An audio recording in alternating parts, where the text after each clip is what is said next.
Despite a twisted rehabilitation attempt by the British bashing corporation that saw her become a magazine star and handed a podcast to claim she is not a monster, sanity prevailed today, justice was done, and the priority of our safety was for once put first. Shamima Begum will not return to the UK for now at least. That was the decision of the Special Immigration Appeals Commission, which rejected the ISIS terrorist legal challenge after MI5 insisted she still poses a major security risk. And surely there can no longer be any doubt about that. I've not been sucked in by the bid by the BBC and other hard left organisations to convince us the teenager who left the UK to join ISIS after the most brutal beheading of Brits were broadcast to the world and then was reported to have helped sew jihadists into their suicide vests. I'm not convinced by the BBC that she is somehow now a victim. So tonight I wanted to compare the real Shamima. This is Shamima before the BBC, before the PR campaign. I wanted to compare that Shamima to the new and improved sanitised version. So watch this. I don't regret it because it's changed me as a person. It's made me stronger, tougher. I always, in the back of my mind, was like questioning my decision, but I knew there was nothing I could do about it, so I just had to keep like persevering and going on. In the Manchester Arena, you must have heard about that attack. What did you think about that? It's a two-way thing, really. Because women and children are being killed back in the Islamic State right now. I was in love with the idea of ISIS, so I just always made excuses for them. Yeah, I will admit I was the one that made the choice. Even though I was only 15 years old, I could make my own decisions back there. I do have the mentality to make my own decisions. I didn't feel British because I feel like I wasn't able to be British even though I wanted to be, if that makes sense. I didn't feel like I was accepted by society either because of racism and other things. I saw a beheaded head in the bin. In the bins? Yeah, it's really bin.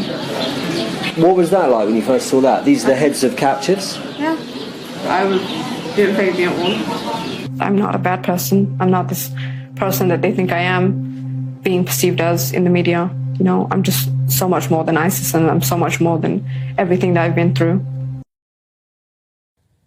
Heads in the bins didn't faze her at all. I know the real Shamima Begum.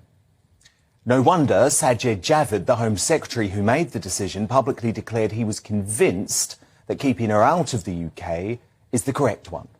Not going to get into details of the case, but what I will say is that you certainly haven't seen what I saw. Let me say this, I think if you did know what I knew, as I say, because you are sensible, responsible people, you would have made exactly the same decision. Of that, I have no doubt. Javid stood by that position today. But the risk posed by our weak legal system has not gone away, with Mr Justice J today accepting that there was a, quote, credible suspicion that Begum was a victim of sex trafficking to Syria. He added that there was considerable force that the Home Secretary was unsympathetic to conclude Begum travelled to Syria voluntarily. Well, I reject that. Yes, she was 15 years old, but Begum knew exactly what she was doing when joining ISIS, as the MI5 witness told the trial. No one hoodwinked her. The only reason she's trying to come back now is because the despicable caliphate collapsed. Just imagine the consequences if Begum had won today. There would be a flood of dangerous jihadists back into Britain. The principles at stake are important, but so too is our safety. Growing numbers of British extremists are being drawn back to Syria to join jihadist groups. That's according to today's Daily Telegraph. Now, these traitors must know that they will never be able to return and could face life rotting at the Al-Raj camp in northern Syria alongside Begum.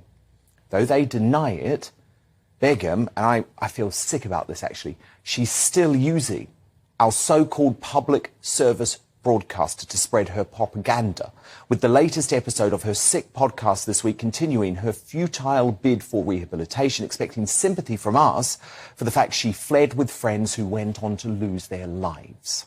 It's just like a constant reminder, you know, that she could be alive today, but she's not. And in a way, it may be my fault. I don't know the word, but like if I had said, you know, I don't want to go to ISIS, guys, don't come either. Or if I had told the police the truth, maybe she would still be alive.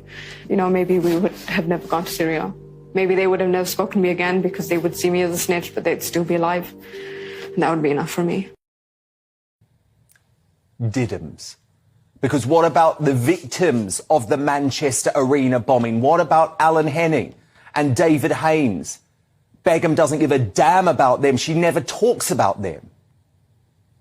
Of course, her lawyers fought back outside court today by vowing the legal fight is, quote, nowhere near over.